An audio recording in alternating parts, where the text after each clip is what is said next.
Vous saviez que le latin, la langue morte que tout le monde déteste, a été utilisé pendant très longtemps par les mathématiciens pour produire leurs œuvres scientifiques, et ce jusqu'à très récemment, au XVIIe siècle. Par exemple, Blaise Pascal, lorsqu'il écrit à Pierre Fermat en 1654 à propos des combinatoires, sorte de probabilité, il commença sa démonstration en français.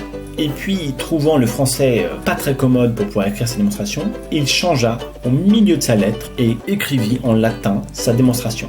Pour s'en expliquer, il dit, je cite, « Par exemple, et je vous le dirai en latin, car le français n'y vaut rien. » Cela illustre parfaitement la réticence de certains mathématiciens à utiliser le français comme langue scientifique.